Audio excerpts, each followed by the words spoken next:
Hey guys, this is Miss Cuban here. In this video, I'm going to review and teach you how to model equations using algebra tiles. As you know, what we've kind of seen in class is an algebra tile will normally have a rectangle, and those are known as our x's. They come in two colors, a positive x, which is in green. That's a positive x. And then a red, which would be a negative x. And if you don't have colors, you could just keep it as just draw a rectangle and put a plus or plus x or minus x. Then you have your ones. For our ones digit, it's a square, and that's counted as a 1. So if I have a positive, which would be normally a yellow, positive 1, and a negative 1 would be in red. But again, you could also see it in just a plus and a minus. Okay, those are algebra tiles. Another type of algebra tile is a big square. What it is it has a length of x, if you put the rectangle next to it, and a width of x. So length times width is x squared. So a big square would be an x squared. But I'm not going to use those today. I'm only going to use regular models for some basic equations. So let's go to the next slide. For example, if I have 2 plus x equals 5, I can draw my line through my equal sign, so I have two sides, a left and a right, and I have positive 2, so I have positive 2, so I'm going to put two positives, and then I have an x, so I'm going to have one rectangle, positive x. And on the right side, I have positive 5, 2, 3, 4, 5. So my goal with solving an equation is I want the rectangle by itself, which is my x. So if I have something on the left and the right that are the same, I can take them away and it will still be equal. For example, on the left, I have a positive 1, so I can take that away, because on the right side, I also have a positive 1. So I take those away. I also have another match on the left and a match on the right, so I'm going to take that away. At this point, I have one rectangle, positive x, and now I have positive 3 on the right. So when I look at this, my x is by itself. It's equal to positive 3. To check my work, I can plug it in. 2 plus 3 equals 5, and 5 is what my answer is, so I'm correct. Okay, so let's look at a different problem. In this problem, I have negative 2, and then I have 1x, that's positive, and on the right, I have 5 positives.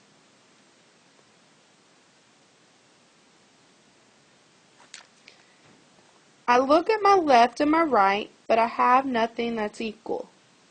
So if I don't have something equal, and I know I want this x by itself, so I have to get rid of this negative 2, then that tells me on my right side I need to somehow get a negative on that side. But I know that I can't just add a negative because it would change my problem.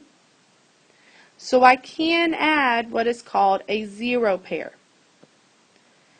A zero pair is when you have a positive and a negative together, because a positive 1 minus 1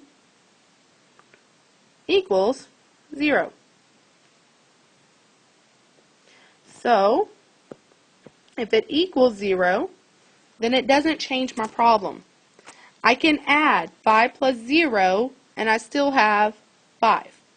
So I can add as many zeros as I want, and I'm not going to change my problem. So I know that I need 2 negatives. So that means I need to add 2 zeros.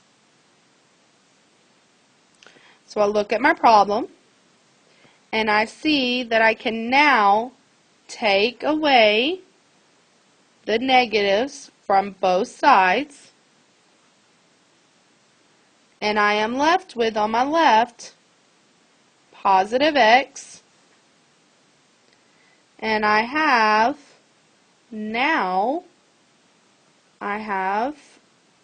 5 positives plus my 2 positives. So my x is now equal to 7. To check my work, I can plug it in. Negative 2 plus 7. So my signs are different. So I'm going to subtract, which is 5. And the number with the largest absolute value is 7, which is positive. So my answer is positive 5. Is that what I started with? Yes. So my answer 7 is correct. Now let's take it a little step further. I'm going to do a two-step problem now. I still have 3 x's. So I still have an equal sign. So I'm going to draw my line.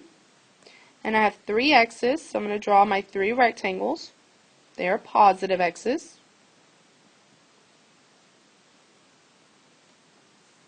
And then I have 4 positives. Oh, this one negative 11. I'm sorry.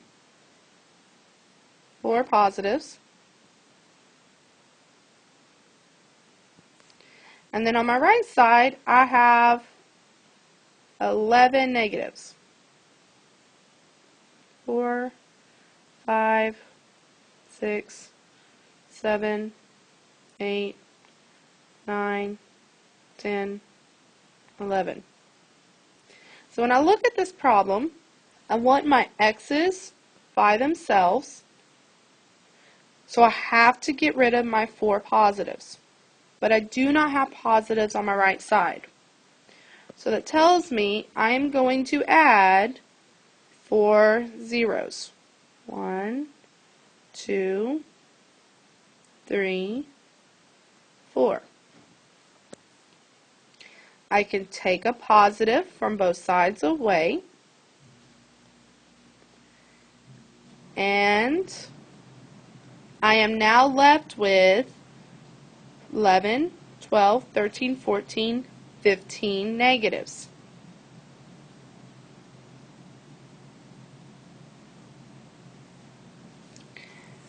So now, my next step is I want 1x. I don't want to know what 3x's is equal to.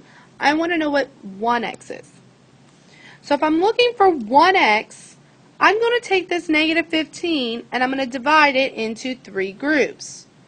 So, let's see, 1, 2, 3, 4, 5, 6, 7, 8, 9, 10, 11, 12, 13, 14, 15. So when I look at this, that's going to tell me that 1x is going to have a negative 5 in each group. 1x, negative 5. 1x, negative 5. So 1x is going to equal negative 5 as my answer. I hope this helps you with modeling. You can use this concept for any different types of problems. Okay. If you have any questions, please let me know. Drop down a comment. I will be sure to respond. And try to add some more problems. And so, have a good day, guys.